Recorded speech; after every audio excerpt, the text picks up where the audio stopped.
Hello, everybody. Welcome back to Firewalls Don't Stop Dragons. I'm your host, Carrie Parker. Today we have episode 288 for September 5th, 2022. God, I can't believe it's September, man. This year is flying by.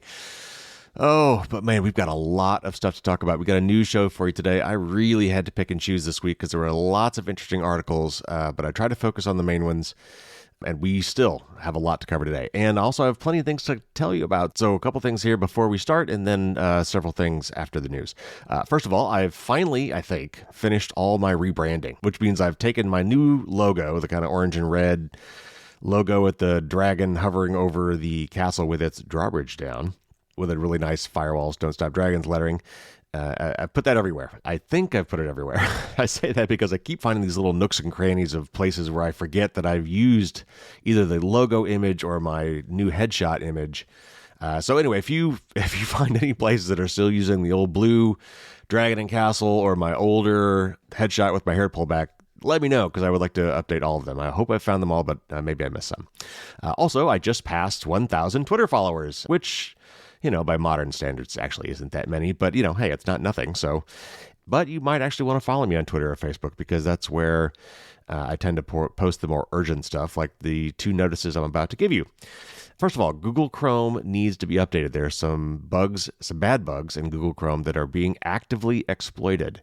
Google has published a fix, and I think it also affects other Chromium-based browsers. Whether you realize it or not, a lot of the popular browsers out there are based on Google's web engine called Chromium. The bug apparently was in that part of it, so you should also be looking for important updates for the Edge browser from Microsoft, the Brave browser, and Opera or Vivaldi if you happen to be using those. And also, if you have an older iPhone, you definitely want to install any OS updates waiting for you. iOS 12.5.6 is available for the iPhone 5S, the 6, the 6 Plus, iPad Air, iPad Mini 2, iPad Mini 3, iPad Touch, if you still happen to have one of those.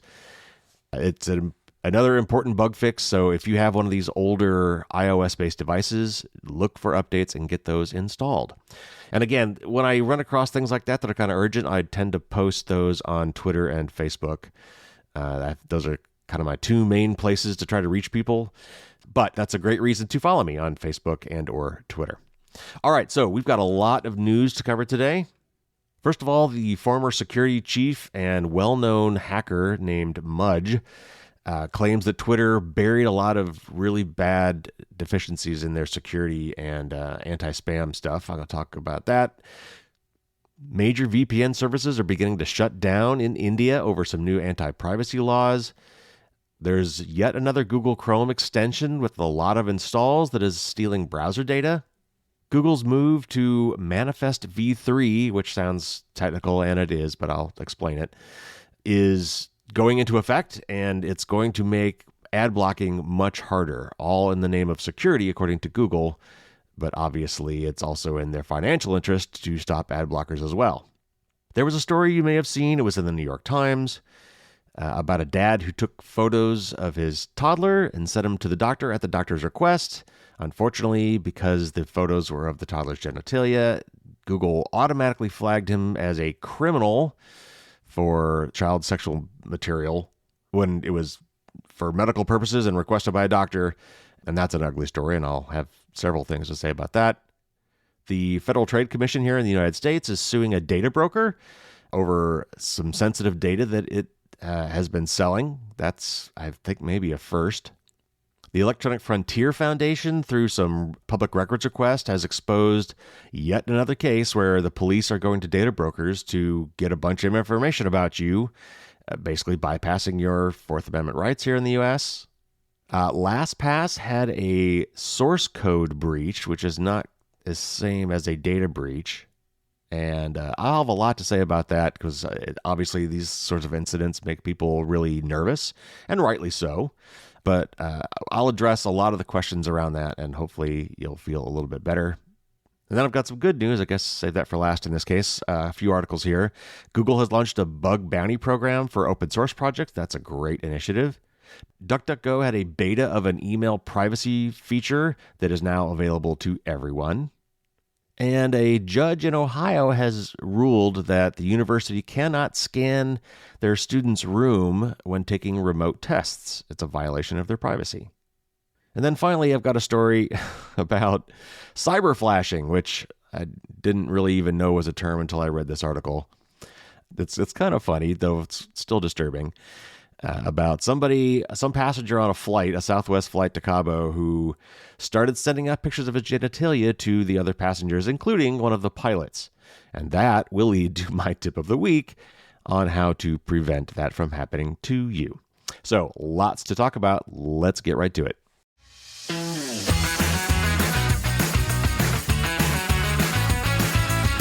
All right, first up, this is from the Washington Post, and this is about the former security guy at Twitter, who's a well-known hacker goes by the hacker named Mudge.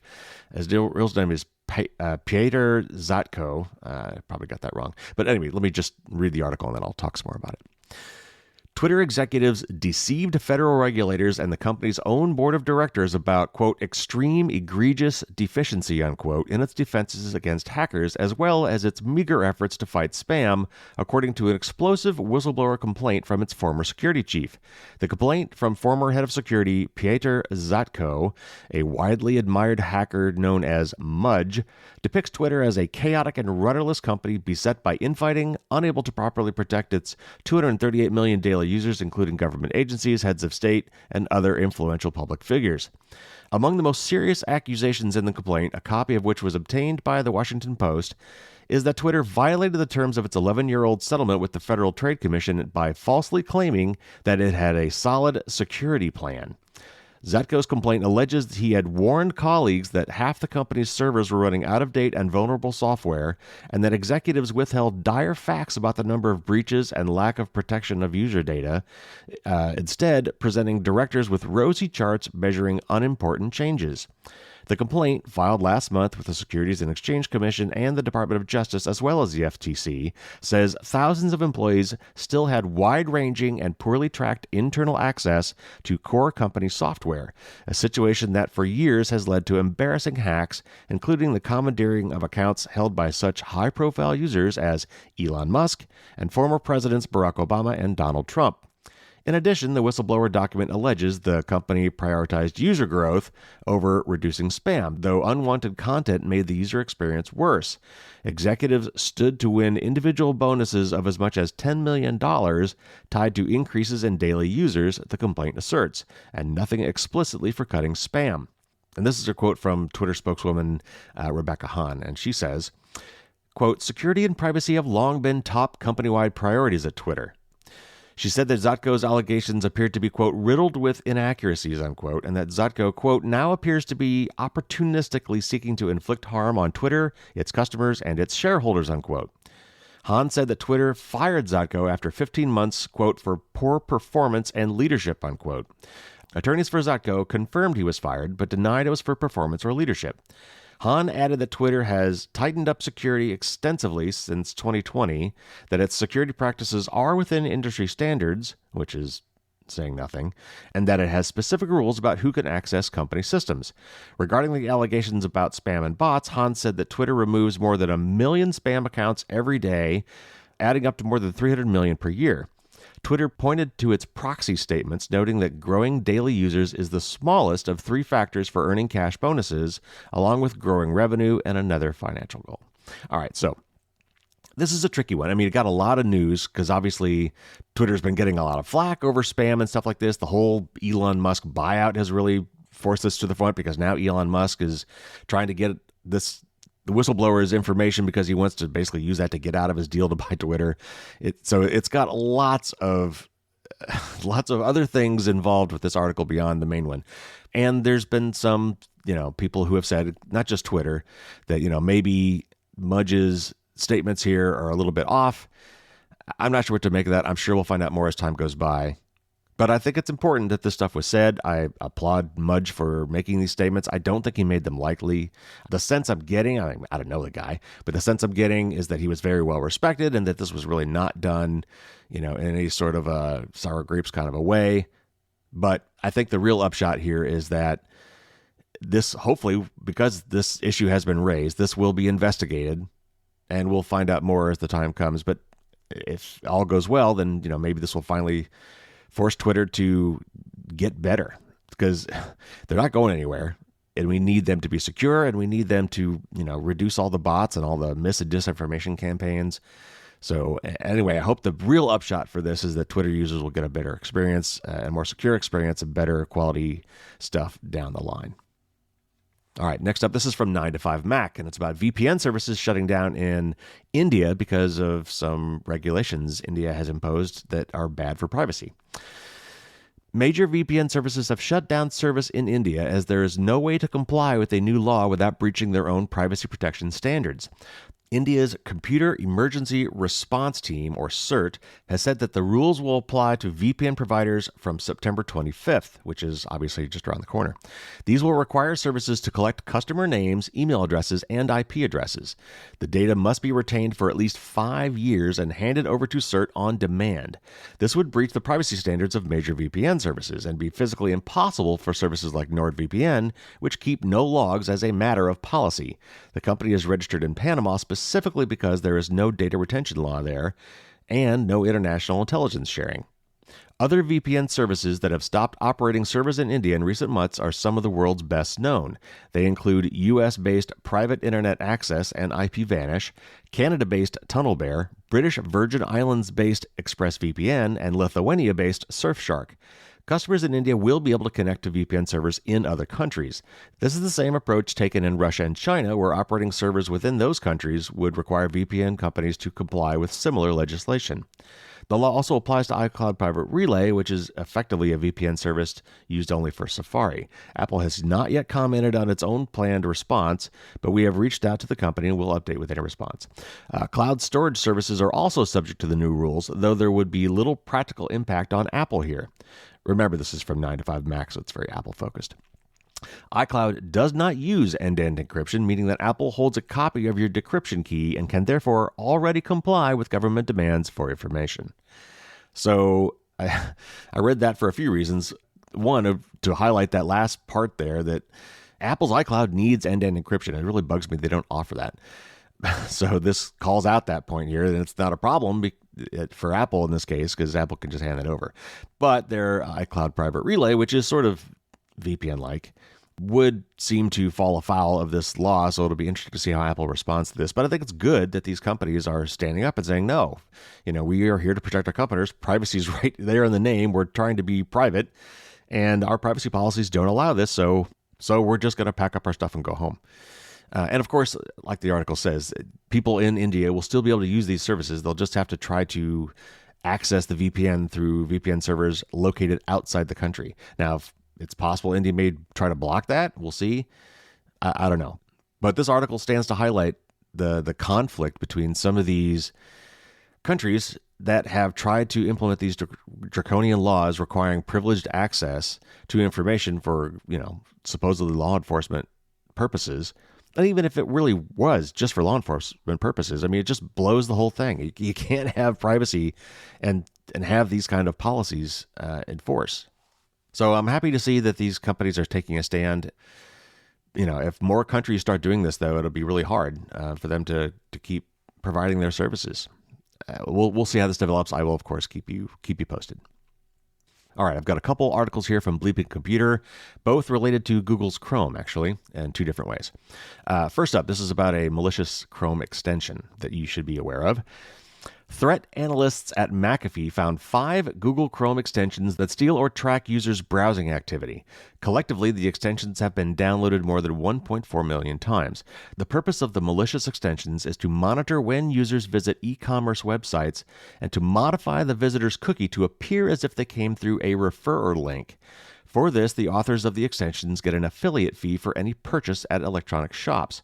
The 5 malicious extensions that McAfee researchers discovered are the following: Netflix Party, Netflix Party 2, Full Page Screenshot Capture, Flip Shope, I don't know what the heck that is, and Auto Buy Flash Sales.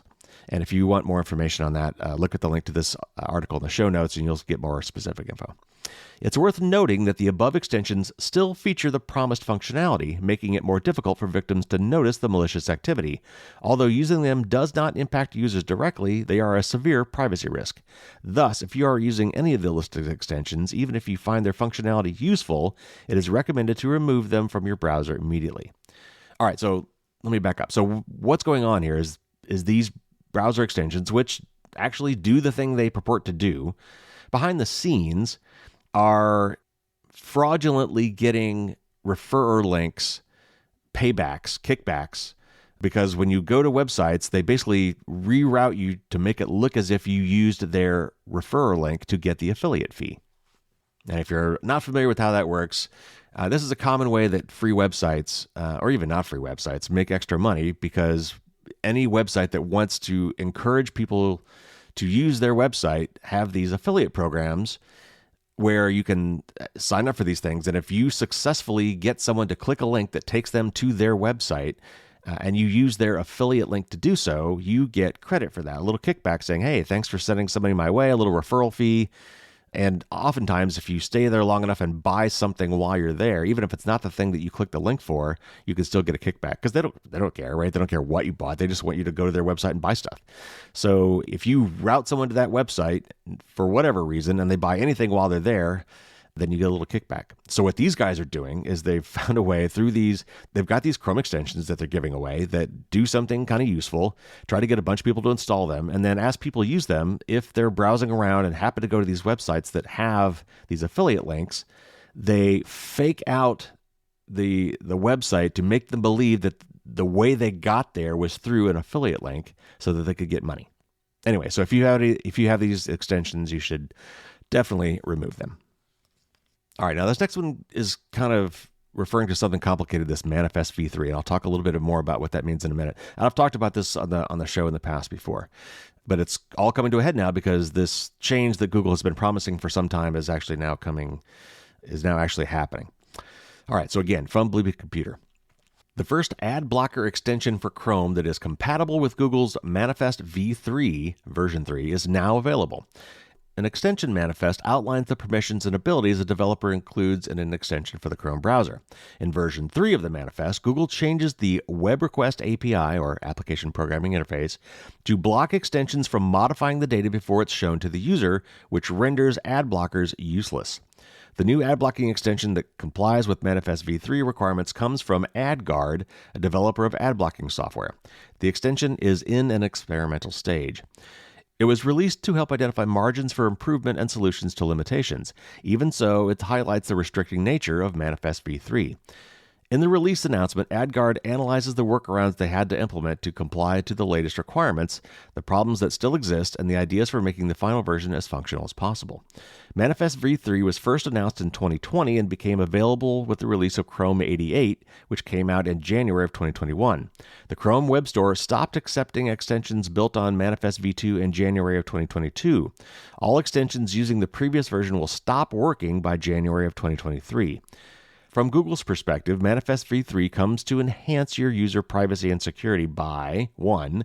Limiting extension access to user network requests, 2. Forcing authors to include all functionality within the extension, ending the practice of hosting code remotely, 3. Moving network request modifications from the extensions to the browser, and 4. Replacing background. That's a technical thing you don't worry about. Inevitably, the above features introduce severe limitations to special purpose extensions like ad blockers. All right, so the article goes on into much more detail, actually, if you're interested. A lot of technical stuff. But backing up a little bit, so Google, who owns the Chrome browser, the most popular browser on the planet, is an ad-based company. They make 90%, I believe, or close, of their revenue on their advertising business. They are an ad company that happens to make a browser, email product, a calendar product, and many, many, many, many other products. At the end of the day, all of those products, in some way, shape, or form, serve their ad business. So as the most popular browser maker on the planet, they can kind of control the specifications for plugins for that browser. And it's governed by this thing called a manifest. And the version 3 of this manifest was very controversial when they announced it, but they have not backed away from this, obviously, as we're talking about it now, it restricts what extensions can do to modify web pages. And while I completely understand the security aspects of what they're doing, it's very, very self-serving, and it's really hard to take at face value that they're doing this for security reasons, let alone privacy reasons. And this is one of the main reasons why I don't recommend Chrome. I mean, obviously, Chrome is owned by Google. Anything you do in the Chrome browser, I would assume Google somehow knows about. So the browser itself isn't governed by the V3, meaning that Google can do all the things it wants to do, but it's preventing you from installing ad blockers in this case. And that's bad for the consumer. Now, this is a really tricky subject, one I've talked about many times. I'm actually not against ads. I'm not even against what we call contextual ads. In other words, if I'm already like on a fantasy football website, that probably implies certain things about my demographics, my age, my sex, maybe even my income. And so based on those things, those kind of demographic assumptions, I'm okay if the ads on that page are for things that might appeal to the demographics of the person visiting that page. I'm fine with that. I mean, no one likes ads, but I mean, I'm okay in concept, certainly from a privacy standpoint, of that kind of contextual advertising. It's the behavioral ads, the ones that actually track you as a person across multiple websites, building up a massive dossier about everything I know that you like based on your web history and many other things I happen to know about you because I'm Google and I know so much about you. I'm okay with watching ads. I'm not okay with ads that watch you. So this Manifest V3 thing is just, another reason not to use Google Chrome browser. But browsers based on the Chromium engine, as we just discussed, I would think like Brave, for example, the browser itself can still do this kind of blocking. You wouldn't be able to do it as a plugin, so you're now limited to whatever the browser maker provides to you in terms of ad blocking and tracking blocking capability. So it severely restricts your choice of tools in that regard. But at least if you use in Brave, at least that is at least baked into the browser. But this is really the reason that I end up going with Firefox as my main recommendation for most people, is because Firefox is not governed by Google Chrome. It is not based on the Chromium engine at all, and thus is not subject to Google's, whims on what it will and will not allow a browser extension to be able to do. I actually understand some of the security aspects of this. You do want to be careful with what you allow extensions to do. Like, I think the second benefit listed here by Google's Manifest v3 is a good one, and one that other browsers should do as well. And that is when you're submitting your code for submission as an extension to the browser, all your code should be present right there in what you're submitting, and therefore reviewable and trackable by the browser maker that is managing the library of potential extensions that work in the browser. Some of these extensions submit like a skeleton code, and that skeleton code calls out to other points on the web to download dynamically on the fly other software to make the extension work, and that's dangerous. So I think that actually is a good thing, and hopefully, I don't know if actually Firefox or Brave does this, but they should. But that's just one aspect of this v3. The really part, the sticking point here, is that it does not allow extensions to block ads, to change the content of stuff on the fly. And I understand that has some security aspects to it, but it also conveniently means that ad blocking extensions will basically probably not really work anymore on Google Chrome. All right, another Google article from another standpoint. This is actually originally in the New York Times, but it's paywalled, so I couldn't read the original article. I've got a link to that article if you want to try to get to it yourself if you're already a subscriber. But so I read kind of a distilled version of this from another source called Times Now News. Never heard of them before. But let me read this article and then we'll talk about it. A father said that Google locked him out of all of his accounts as he took images of his sick son's genitals to send to a doctor amid the pandemic. Mark, a stay-at-home dad from San Francisco, noticed that his son's penis looked swollen and was hurting him. He decided to take photos of his son's genitals to document the progression of the issue in February last year. Mark was asked to send pictures so that the doctor could review them before the emergency consultation via video. The dad uploaded the images to the healthcare provider's messaging system from his Android phone. However, the pictures were flagged as child sexual abuse material by an AI, or artificial intelligence, which triggered a police investigation, the New York Times reported. 2 days later, Mark was baffled when he was locked out of his accounts because of quote-unquote harmful content that was, quote, a severe violation of Google's policies and might be illegal, unquote. One of the possible reasons for account disabling included, quote, child sexual abuse and exploitation, unquote. The dad was initially confused, but then remembered his son's infection. He thought, quote, oh God, Google probably thinks that was child porn, unquote. Mark tried to appeal the decision, but Google denied the request, leaving him unable to access any of his data.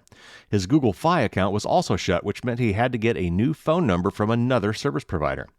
Months later, Mark was informed that the San Francisco Police Department had opened a case against him because he had lost his phone number. I guess they maybe had tried to call him, but they couldn't get to him because he didn't have that number anymore. Anyway, now this is obviously a mistake. In the article, it says, in December of 2032, Mark received an envelope from the police containing documents informing them that he had been investigated. Copies of the search warrants served on Google and his internet service provider were also included. The investigator said that the case was closed as, quote, no crime had occurred, unquote. Mark requested the police to help him get his account back, appealing again to Google with the police documents, but was again denied. He was informed that his account was going to be permanently deleted. Okay, so a couple things. First of all, this is that AI at work, this anti-CSAM AI at work, which I guess is a good thing. The way it works is it was uploaded to his Android account of some sort, maybe Google Drive or something. And because Google has the encryption keys, Google's services were able to scan that material, and some artificial intelligence system looked at that picture and rightly marked it as this is the naked genitals of an underage individual. And we've discussed this many times before about how all this stuff works. It's a really, really thorny issue. But the real issue here for me is that Google didn't undo the automatic shutting down of all this stuff. I mean, he has all the evidence he needs, including requests from his own doctor and the police report that said there was nothing going on here that was illegal. He should have gotten his accounts back. I do not understand how Google can justify not doing this. Even from a legal standpoint, I don't get why this would be a problem for them. I mean, it's a pretty cut and dry case, and there's got to be several more like this. So to me, that's the worst problem of this whole scenario. But this is what happens when AI, gets involved and algorithmic things happen. It has serious effects on people's lives. We've got a long way to go before we figure out how this stuff should all be working. All right, next up, this is a story from Reuters, and it's about the Federal Trade Commission getting involved with data brokers. The U.S. Federal Trade Commission, or the FTC, on Monday sued Idaho-based data broker Kochava, Kochava,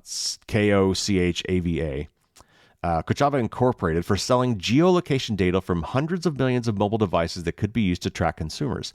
The FTC said consumer data could be used to trace people's movements to and from sensitive locations, including, quote, reproductive health clinics, places of worship, homeless and domestic violence shelters, and addiction recovery facilities, unquote. Kochava responded by calling the FTC action, quote-unquote, frivolous. The issue gained interest after a Supreme Court ruling in June overturned the Roe v. Wade decision that for decades guaranteed a constitutional right to an abortion.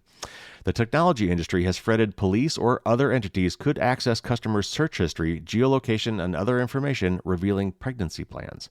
Brian Cox, general manager of Kochava, said, quote, the FTC has a fundamental misunderstanding of Kochava's data marketplace business and other data businesses. Kochava operates consistently and proactively in compliance with all rules and laws, unquote, of which there are obviously not enough, and they don't go far enough to protect our privacy. Kochava said it had been in talks with the FTC for weeks and recently announced a function in the works to block geolocation data from sensitive locations. The lawsuit seeks to halt Kochava's sales of sensitive geolocation data and require the company to delete the sensitive geolocation information it has collected. The FTC says Kochava purchases vast trove of location information from other data brokers across hundreds of millions of mobile devices that is packaged into customized data. They then sell that data to clients, including retailers looking at foot traffic. The FTC alleges that Kochava failed to adequately protect its data from public exposure, and until at least June, quote, allowed anyone with little effort to obtain a large sample of sensitive data and use it without restriction, unquote. So this article goes on, but I think you get the gist of it. The real upshot here for me is that the Federal Trade Commission is finally kind of getting involved here. I don't know that they've sued any data brokers prior to this. They may have. But I'm glad to see that they're holding some of these people accountable. We'll see how this shakes out. But location data and all this data being harvested by all these data brokers is being shared over and over and over again and repackaged. And there is so much you can do. If you start combining all these data sets together, it's amazing how much information you can piece together about somebody or even groups of people using this information. So we've got to somehow put an end to this wild, wild west of data capture. It's just gotten way, way, way out of hand. So this is yet another step in that direction. We'll see what happens. So speaking of location data, here's another article from the EFF. Actually, one of several articles. They've got a lot of blockbuster information that came from some data requests that they made. And so this one is kind of the top level article describing what they've got. And if you really want to dig deeper, they've got several more articles on this that you could read. Millions of Americans' everyday movements can be traced by police with the click of a mouse and possibly without a warrant, thanks to a data broker that's selling phone geolocation data to state and local law enforcement, an Electronic Frontier investigation has found. The investigation, conducted by a team of EFF experts led by staff technologist Bennett Cyphers, who we've had on the show, found Virginia-based Fog Data Science sells a service that it bills as allowing police to see where a person was at any point in time over the last several years. This surveillance not only includes possible crime scenes, but also homes, churches, workplaces, health clinics, or anywhere else. The data is collected and passed through a chain of businesses before ending up with law enforcement. First, personal location data is gathered via thousands of common apps that people use on Android and iOS phones that people install for various purposes and may not suspect are gathering and sharing that information further. It is then bought by data brokers that resell it to others, including Fog Data Science, which in turn sells it to cops. While other data brokers sell geolocation data to large federal law enforcement agencies, Fog markets itself to the hometown cops with whom most Americans are far more likely to interact. And this is a quote from Bennett Cyphers. He says, quote, "This data could be used to search for and identify everyone who visited a Planned Parenthood on a specific day, or everyone who attended a protest against police violence. Fog already has extensively traced innocent people's movements just to close its sales pitches, and local police have cast wide nets for minor crimes.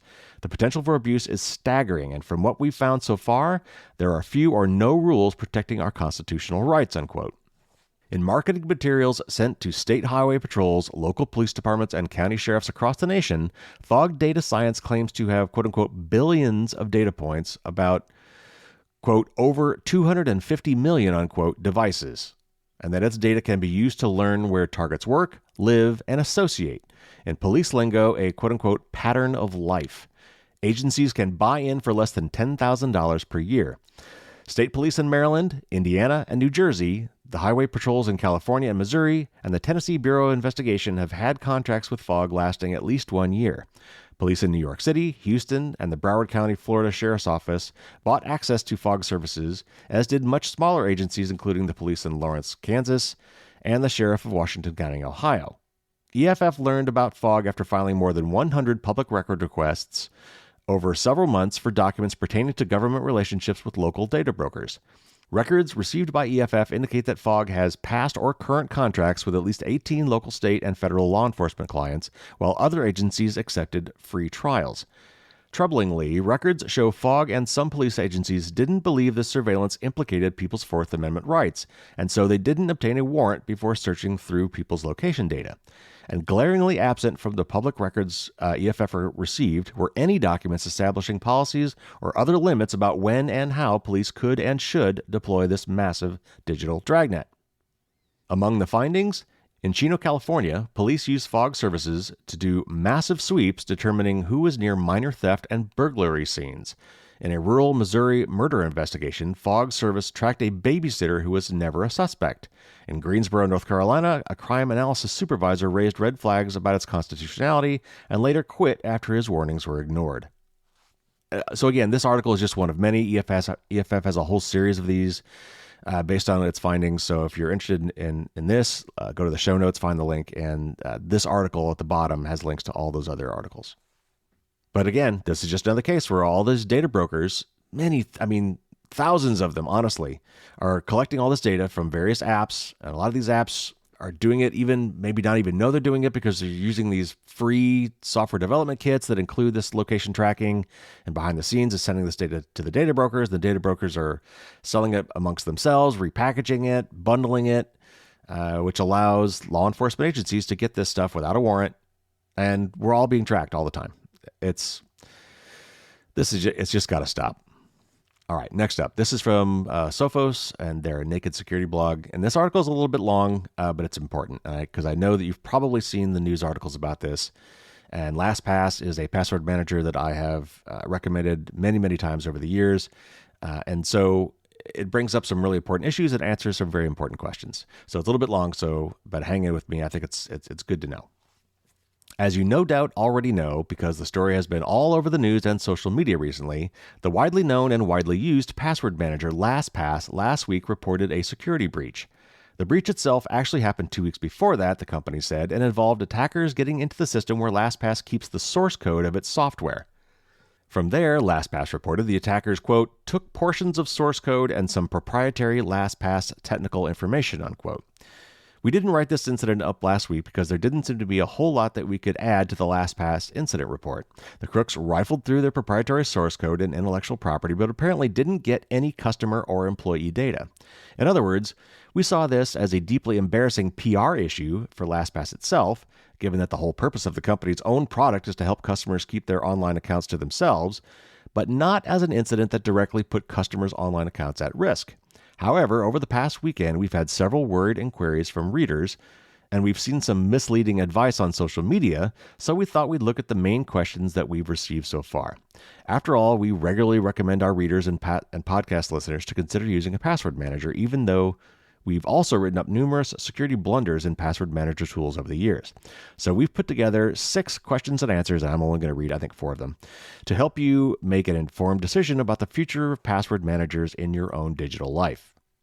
So, if I use LastPass, should I change all my passwords? If you want to change some or all of your passwords, we're not going to talk you out of it. By all accounts, however, this security incident has nothing to do with the crooks getting at any of your personal data, least of all your passwords, which aren't stored on LastPass's servers in any usable form anyway. This attack doesn't appear to involve a vulnerability in or an exploit against the LastPass software by which crooks could attack the encrypted passwords in your password vault, or to involve malware that knows how to insinuate itself into the password decryption process on your computers. Furthermore, it doesn't involve the theft of any personally identifiable real-life customer information such as phone numbers, postcodes, or individual ID numbers that might help attackers to persuade online services into resetting your passwords using social engineering tricks. Therefore, we don't think you need to change your passwords. And for what it's worth, neither does LastPass. Next question. Should I give up on LastPass and switch to a competitor? That's a question you'll have to answer for yourself. As we said above, and as embarrassing as this incident is for LastPass, it seems that no personal data was breached and no password-related data, encrypted or otherwise, was stolen. Only the company's own source code and proprietary information. Did you ditch Chrome when Google's recent in-the-wild zero-day exploit was announced? Or Apple products after the latest zero-day double play?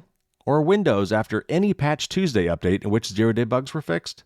If not, then we're assuming that you're willing to judge a company's likely future cybersecurity trustworthiness by how it reacted last time a bug or breach occurred, especially if the company's blunder didn't directly or immediately put you at risk. We suggest that you read LastPass incident report and FAQ for yourself and decide on that basis whether you're still inclined to trust the company. Next, doesn't stolen source code mean that hacks and exploits are bound to follow? That's a reasonable question, and the answer isn't straightforward. Generally speaking, source code is much easier to read and understand than its compiled binary equivalent, especially if it's well commented and uses meaningful names for things like variables and functions inside the software. In theory, therefore, source code means it ought to be quicker and easier to determine exactly how the software works, including spotting any programming blunders and cybersecurity mistakes, and therefore, vulnerabilities ought to be easier to find and exploits quicker to devise. In practice, it's true that acquiring source code to go along with the compiled binaries you are trying to reverse engineer will rarely, if ever, make the job more difficult, and will often make it easier. Having said that, you need to remember that Microsoft Windows is a closed-source operating system, and yet many, if not most, of the security holes fixed each month on Patch Tuesday were reverse engineered directly from precompiled binaries. And I'll come back to this in a minute to explain that some more. In other words, keeping your source code secret should never be considered to be a vital part of any cybersecurity process. You also need to remember that many products rely explicitly on making their source code public, not merely so that anyone can scrutinize it, but also so that anyone who wants can use it, modify it, and contribute for the greater good of all. Yet even mainstream open source projects with liberal usage licenses and with potentially many eyes on that source code over many years have required critical security patches from bugs that could have been spotted many times over, but weren't. Lastly, many proprietary software projects these days, examples include Google's Chrome browser, Apple's iOS operating system, the Sophos XG firewall, and thousands more widely used hardware and software tools, nevertheless make extensive use of numerous open source components. Simply put, most contemporary closed-source projects include significant parts from which source code can be downloaded anyway, because licensing demands it, or can be inferred because licensing requires its use to be documented, even if some modifications to the code were subsequently made. In other words, this source code leak may help potential hackers slightly, but almost certainly A, not as much as you might first think, and B, not to the point that new exploits will become possible that should never have been figured out without the source code. All right, and the last question I'm going to read from the article. Should I give up on password managers altogether? The argument here is that even if a company that prides itself on providing tools to lock up your personal and corporate secrets more securely can't lock up its own intellectual property safely, surely that's a warning that password managers are a fool's errand. After all, what if the crooks break in again, and next time it's not the source code they get hold of, but every individual password stored by every individual user? That's a worry, you might almost call it a meme, that's regularly seen on social media, especially after a breach of this sort. What if the crooks had downloaded all my passwords? What was I thinking, sharing all my passwords anyway? Those would be genuine concerns if password managers worked by keeping exact copies of all your passwords on their own servers, where they could be extracted by attackers or demanded by law enforcement. But no decent cloud-based password managers work that way. Instead, what's stored on their servers is an encrypted database, or a blob, that is only ever decrypted after being transferred to your device and after you've provided your master password locally, perhaps with some sort of two-factor authentication involved to reduce the risk of local compromise. No passwords in your password vault are ever stored in a directly usable form on the password manager servers, and your master password is ideally never stored at all, not even as a salted and stretched password hash. In other words, a reliable password manager company doesn't have to be trusted not to leak your passwords in the event of a hack of its databases, or to refuse to reveal them in the event of a warrant from law enforcement, because it couldn't reveal them even if it wanted to, given that it doesn't keep a record of your master password or any other passwords in any database from which it could extract them without your agreement and collaboration. So, this really covers the bases pretty well. There's a couple other questions in here that I thought were kind of simplistic that I didn't bother to go over. Of course, you can go to the show notes and read it all yourself if you're interested. So yeah, LastPass suffered a breach where the bad guys got in. They took some of the source code for some of their products, not all of it, and some other internal proprietary information. It took them 2 weeks to do this, and you might think that's a long time, but it does. Incident responses like this can take time to figure out what exactly happened, what was taken, and then to put together the response. I'm not too worried about the 2 weeks part, especially since in the end, it wasn't customer data that was taken. I'm sure if it was customer data taken, they would have probably sent something out sooner. So I agree with everything this article said. You should not give up on password managers. It is a risk, but the cost-benefit analysis heavily favors using a password manager. Humans just cannot come up with and remember unique, strong, long passwords for all of its websites. It's just impossible. I have hundreds of them. There's just no way. It's hard enough for me to remember my few key, master passwords. And like this article says, your data, your password vault, is encrypted locally on your device, either on your smartphone or on your computer. It never leaves your device in an unencrypted form, meaning that even LastPass, if they wanted to, could not get into your passwords. Because not only is it heavily encrypted to the point where they can't break it, but they don't have your master password with which to unlock it. And if you're using two-factor authentication, which you absolutely should for a password manager, then that's just the one more thing. Even if they could get by the first defense, the password, they wouldn't have the two-factor authentication code to get through the second layer of defense. So yes, these things are scary. I understand they're scary. It makes everybody nervous. It makes me nervous when I see these things. I wonder. But I think they handled this properly, and unless something new emerges about this incident, I think we can all just dust our hands and move on, and I think we can say that they handled it properly.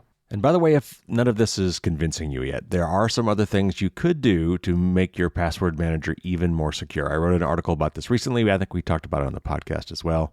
I've got an article on my website, firewallsdon'tstopdragons.com, called Peppering Your Passwords. If you're still concerned, check that out, and it will give you some other options to make you feel even more safe. And I said I would talk about the binaries thing. So code as written is, in English characters and English language, numbers and letters. And it describes what the software is supposed to do, and then that's in kind of human terms. And then for the computer, it needs a binary version of that. It needs to be compiled. It needs to be kind of munched and transformed into language that is much more readily consumable by computers, which is the binary source code. And what this article is saying, and it's very true, is that you can reverse engineer basically any binary source code. There are programs that try to obfuscate the code that make it harder to do that.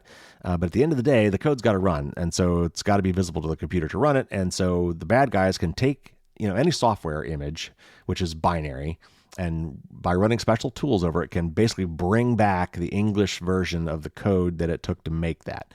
Now, when it does this, it doesn't get all the handy comments and really nice naming things that went into the code, which is kind of what this article's talking about. So if you had the original source code, it makes it easier. But at the end of the day, the bad guys can basically get back to the source code or a version of the source code anyway. So it's not that big a deal. And honestly, what I really think this means to me is if you got a security or privacy project or product, it really, honestly, it should just be open source. I mean, charge for the service, which costs money. You're gonna, like LastPass, they host servers that allow you to synchronize your passwords amongst all your devices. That costs them money. That is something you really can't do on your own, even if you had the source code. So if you really want to be trusted, like say, I don't know, Bitwarden, that does completely open source its code, you just charge for the service. You don't charge for the software, basically.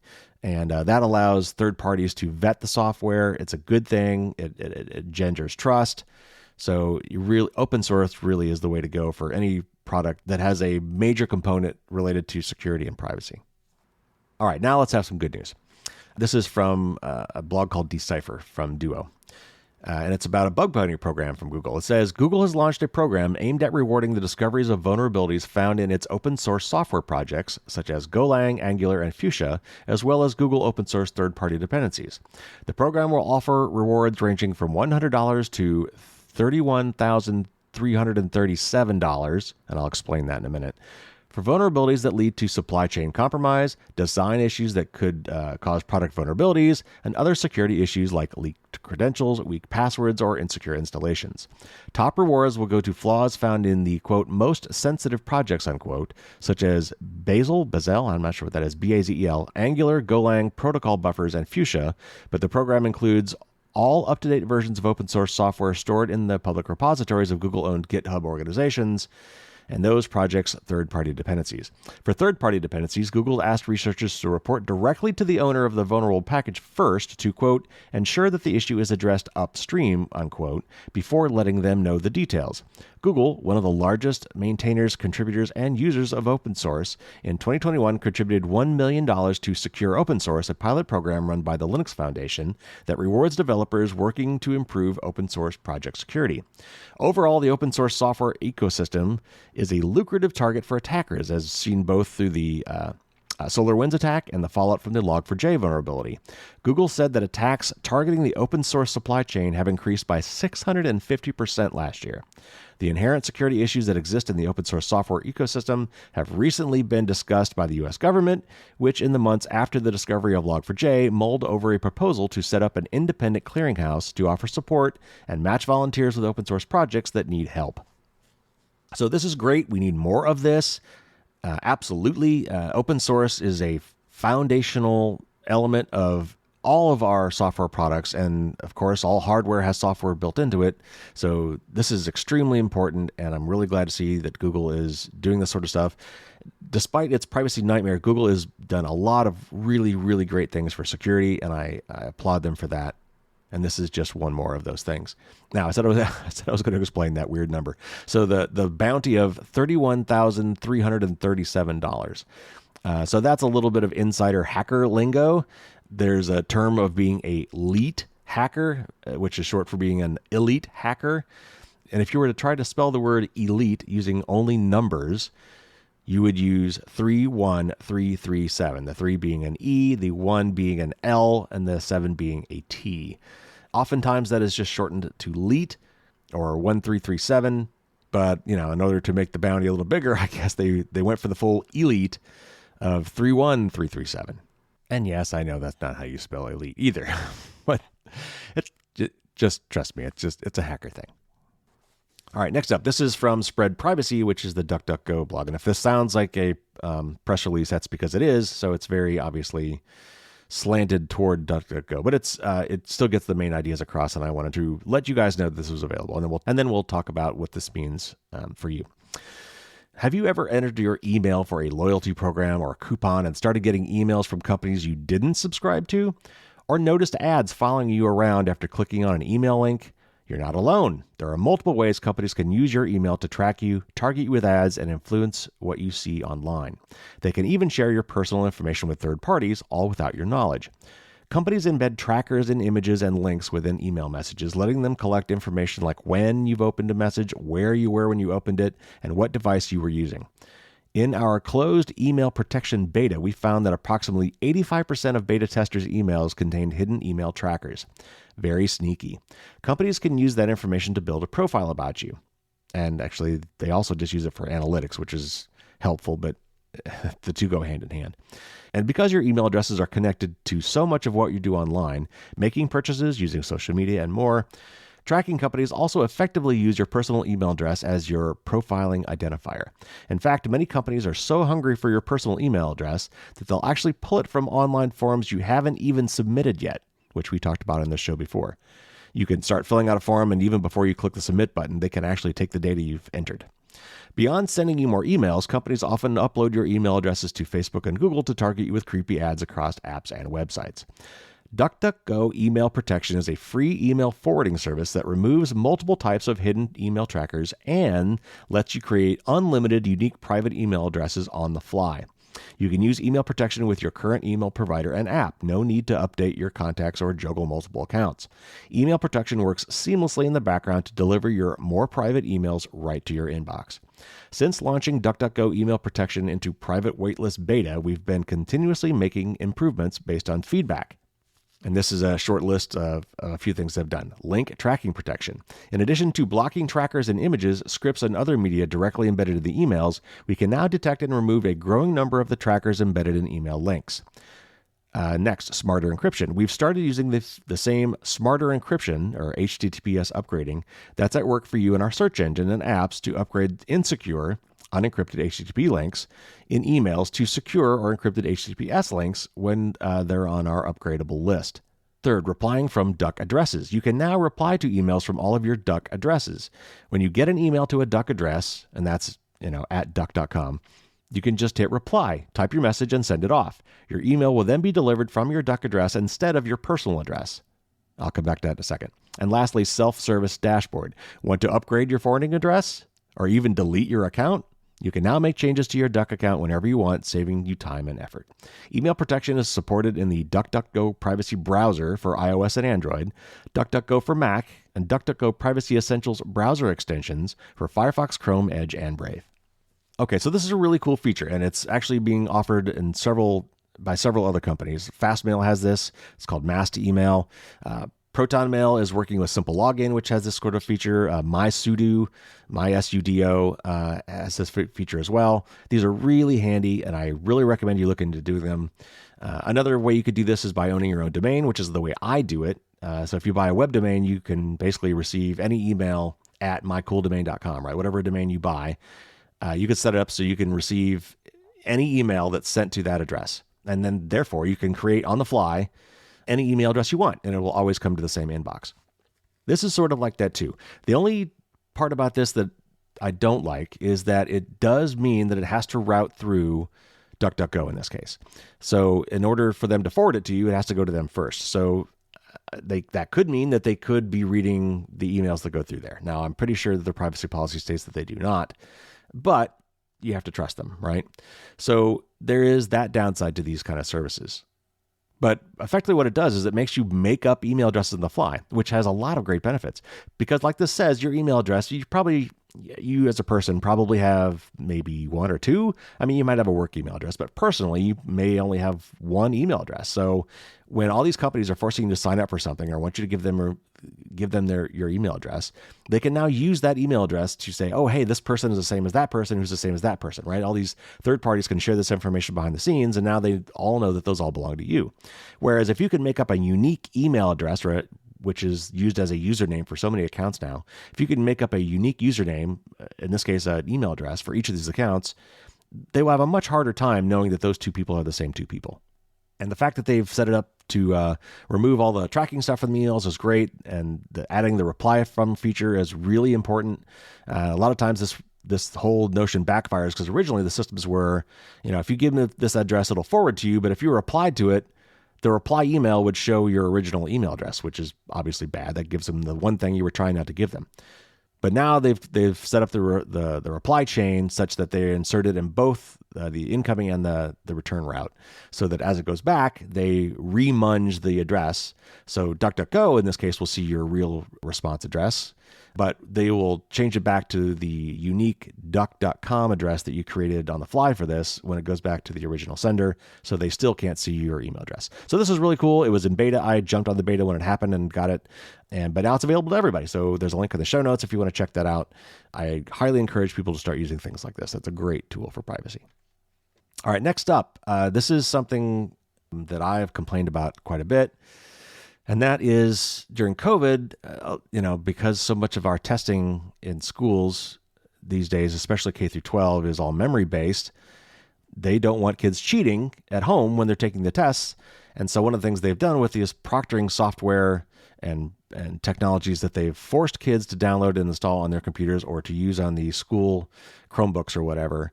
Part of that process, often before taking a test, is turn your video camera on. I've got to be able to see you take the test so I can see you're not cheating. Oh, and I want you to do a 360 scan of your room so I can see there's no one else in the room helping you, or you don't have books just out of sight that you're using. And turns out that's a violation of your privacy. This is an article from The Verge.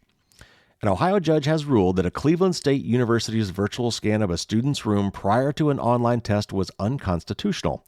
The ruling marks a victory for digital privacy advocates around the country who have spoken loudly against the practices of online test proctoring for many years. Chemistry student Aaron Ogletree sat for an online test in the spring of 2021 semester. Ogletree was asked to show the virtual proctor his bedroom through his webcam prior to the beginning of the test. A recording of the room scan, as well as the testing process that followed, was retained by HonorLock, the university's third-party vendor. Ogletree sued the university on the grounds that the practice violated his rights under the Fourth Amendment, which protects U.S. citizens against, quote, unreasonable searches and seizures, unquote. The university in defense argues that, quote, room scans are standard industry-wide practice and that students frequently acquiesce in their use, unquote. What a defense that is. Federal Judge J. Philip Calabrese sided with Ogletree yesterday, and this is probably last week for you, determining that the university's room scan did constitute an unreasonable search. And this is a quote from the judge. Judge says, quote, Mr. Ogletree's subjective expectation of privacy at issue is one that society views as reasonable and that lies at the core of the Fourth Amendment's protections against governmental intrusion, unquote. Many universities around the world use e-proctoring programs that require room scans or similar practices. In some cases, students are required to show a live proctor their identification and surroundings. In others, they're recorded and monitored by AI with suspicious signs flagged to professors. So this is great. I think this is probably still ongoing. I mean, I don't know if this is on a track where it might end up at the Supreme Court. It might still be appealed. But yeah, this is invasive, and I'm glad that at least one judge stood up and said, no, you can't do this. Now, I don't know, again, how far-reaching this is. This was in Ohio. I don't know, I'm not a lawyer, so I'm not sure what the implications of this is in terms of how far this ruling may have effect. But the real reason I'm talking about this is just because it is so egregious, and frankly, I think we missed an opportunity with the advent of COVID to change how we test. I mean, tell me one instance in your adult life where your boss came up to you and said, okay, here's the deal. You got something really important that I need you to do, but I need you to go into that room over there, leave your phone, leave your laptop, go into that room over there with this piece of paper, and I want you to solve this problem without using any other resources except what you can remember right now. Oh, and you can't talk to any of your colleagues. You can't search the internet. You can't go to any of your books. And this is really important, and I expect you to get this right or there will be consequences. Go. When does that ever happen to you? It never happens. That is not how things work in the real world. We need to change how we determine if students have learned stuff, honestly. And look, I know it's hard, but this was an opportunity for us to change how this worked. But the result is, because we didn't, the only way to prevent somebody from cheating on a memory-based exam is to make sure they don't have any other resources where they could look up answers. And so they felt they had to institute these things that had to prove that somebody didn't have the textbook sitting right next to them or using a second laptop or their iPhone to look up answers during the test. And the only way they could figure out how to do that was to force students to leave their camera and microphone on during the exam, record everything, and either have an AI flag weird behavior like they're constantly looking off to the side of their screen or constantly looking down at their lap and maybe into a phone, or might have other materials in the room where they can cheat on, was to force them to do a 360 scan of the room and show them everything in their bedroom. I mean, come on. All right. Anyway, so it's good to see that someone stood up against this and that they at least had an initial victory in court. All right, last up, and this is going back to some negative news, but it leads right into my tip of the week, so I figured I'd put it here. This is from Vice. A Southwest airline pilot threatened to ground a flight that was about to take off if a passenger didn't stop airdropping nudes with their fellow flyers. The incident occurred on a recent Southwest flight headed to Cabo San Lucas, Mexico. In a video shared by TikTok user Tigler Marsalis on August 25th, you can hear the exasperated pilot pleading with a person on his plane to stop sending nude photos around. And this is a quote from the pilot. Quote, "So here's the deal. If this continues when we're on the ground, I'm going to have to pull back to the gate. Everybody's going to have to get off. We're going to have to get security involved, and this vacation is going to be ruined. So you folks, whatever that airdrop thing is, quit sending naked pictures and let's get you to Cabo," unquote. The flight was eventually able to take off as the passenger ceased sending the photos. It's unclear where the departing flight was taking off from, but several U.S. states have laws against cyber flashing. In the U.S., New Hampshire recently passed a law cracking down on sending unsolicited nudes, making it a misdemeanor. Texas has had a similar law in place since 2019. Lawmakers in the United Kingdom are also attempting to address cyber flashing with a new bill that criminalizes the activity. Perpetrators found guilty could face up to 2 years in prison, the same penalty they'd face for indecent exposure. Now, this isn't the first time this summer someone on a plane decided it would be a good idea to cyber flash the flight. In June, a passenger on another Southwest flight went viral after they sent out a photo of an older man sitting in his chair with a caption alleging misconduct. And this is a quote, I guess, from the passenger. Says, quote, "Meet Larry, who just airdropped the whole flight photos of his pee-pee. Thankfully, I accepted it, saw who was sending it, and immediately started speaking up. Stay tuned for the police escort," unquote. Okay, so cyber flashing, I guess, is a thing. And in this case, it's enabled by a particular technology from Apple called AirDrop. AirDrop is something that uses a hybrid of Bluetooth and Wi-Fi to allow you to easily send files from one device to another, either between one of your devices and another one of your devices, or between one of your devices and one of someone else's devices. And those files, of course, can include images. So what's happening here is this guy decided that his gift to his fellow flyers would be to take naked pictures of his genitals and find anybody on the plane who had their AirDrop active and send it to them, which apparently included one of the pilots. So the pilot threatened to, ground the plane unless the behavior stopped, and apparently it did. I don't know if they actually caught the guy who did it, but here's how you stop it. This leads to my tip of the week: how to prevent cyber flashing, and in this case, the very particular case of using AirDrop to send nude photos. So you need to do this on all of your Apple devices. This would include like iPhone, iPad, and Macintosh computers. All of them are capable of participating in this AirDrop thing. It's actually very handy. I use it all the time, but you need to lock it down. So there's basically 3 settings for AirDrop on all of your Apple devices. You can either turn it off, you can accept something from anybody, or you can only accept it from people your people who are in your contact list. And I recommend personally the middle of the road route there, the contacts only. But if you sure you're never ever going to want to use this, then you could just turn it off as well. So on an iPad or an iPhone, go into your settings, then you go under General, and then there's a section under General called Airdrop. And when you go in there, you'll see those three options, and you should definitely set it to either off or contacts only. On a Mac, if you go to any Finder window, it's your File Explorer, open up a Finder window. On the left, unless you've removed it, by default, there's a section on the left of the sidebar there called Airdrop. And if you click on Airdrop, I think it might show you people that are near you, but also at the bottom, you'll see this little link, and it says, allow me to be discovered by, and then there's some answer, and the answer is whatever your setting is. If you click on that link, it'll bring up, again, those three options, and you should either set that to contacts only or set it to no one. So if you do this, that will theoretically prevent you from being even offered dick pics from somebody on the plane, unless, of course, that person is in your contact list, which, that's a whole other problem for you. But note that in all these cases, by the way, you would have had to accept the picture. You get a notification, say, someone's trying to send you this picture. Do you want to accept it? So, worst case, you can always just say no if you don't recognize who it's coming from. But this is an even better way to go. So that's your news and tip of the week.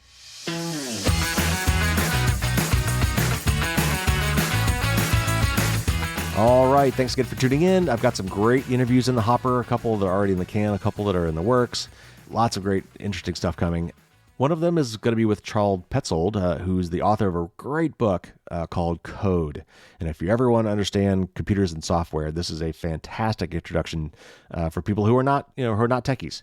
It's the kind of book I would have written had I had the patience that this guy did to write this book. Charles is a really great guy. I had a really fun time talking to him. And this book was originally written at 1998, 1999. And obviously, things have changed some since then in the realm of computers. So he just released a second edition. And as I saw that was coming out, I reached out to him and said, hey, I'd love to talk to you about this. And he said, yes. So expect that interview soon. Another interview coming up will be with Doug Levin. He's a security and privacy guy who focuses on K through 12 education, the schools and the students themselves. And it's a topic that is not getting enough attention, I don't think. And so I'm really looking forward to hearing from him. And that'll be coming up soon as well. Now, those interviews may end up actually being back-to-back. I usually go every other week with those, but because of some upcoming plans of my own, personal plans, and also because the 300th episode is coming up, and that will be an interview episode.